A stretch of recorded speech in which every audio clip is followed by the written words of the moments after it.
Ivy Show nous a permis justement de promouvoir notamment la plateforme UTM de l'ENAC, d'amener un dialogue avec des gens qui proposent des solutions UTM et donc de valoriser le travail de la chaire et d'évoquer justement ce virage vers l'UTM que l'on souhaite effectuer et l'expliquer et pouvoir dialoguer aussi avec nos partenaires. Dans la version 3 de la chaire, on va poursuivre les activités qui avaient déjà été menées au cours de la chaire V2.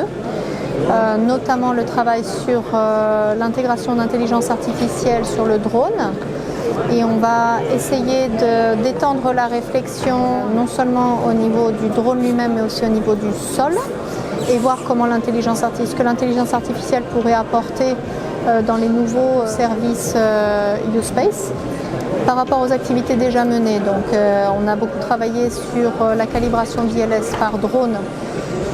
On va poursuivre les expérimentations en milieu aéroportuaire.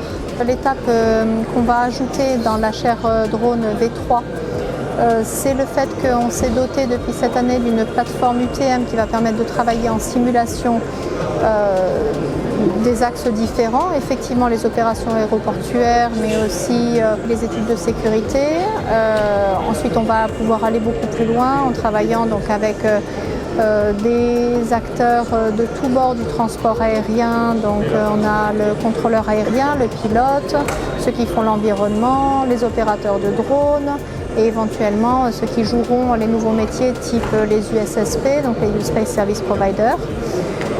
Cette plateforme va nous permettre de soutenir les activités de la chaire, de même qu'elle soutiendra aussi les activités, certains projets du laboratoire de recherche ou des départements de l'ENAC.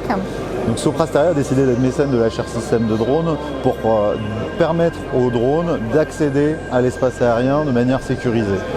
Aujourd'hui, les résultats de la chaire, de notre point de vue, ont réussi cet objectif avec les travaux qui ont été menés en contexte aéroportuaire sur la SORA et sur la capacité à faire de la détection de panne sur des aéronefs à base de machine learning.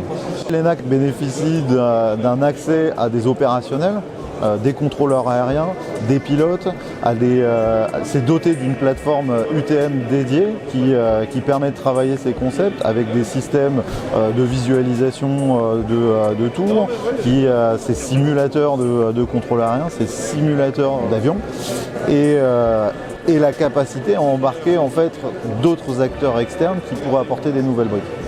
L'UAV Show nous a permis ensemble d'adresser l'écosystème, de rappeler qu'en fait aujourd'hui la construction d'un marché drone se fera main dans la main avec un écosystème de partenaires et au-delà de ça, les rencontres qu'on a pu faire confortent cette position mais montrent que le chemin est encore long. Nous, on amène cette capacité du digital à créer ces collaborations multi-acteurs et l'ENAC apporte une expertise, une connaissance métier et opérationnelle qui en fait permet au digital de pouvoir s'intégrer dans des démarches innovantes. Voilà. Et donc on a eu nombre de projets d'innovation collaborative et avec la chaire drone, on est venu se focaliser, se spécialiser dans une collaboration pour pouvoir accompagner le passage en opération de ce nouveau service qui doit amener de la valeur, notamment pour la logistique, mais aussi potentiellement pour la mobilité des personnes.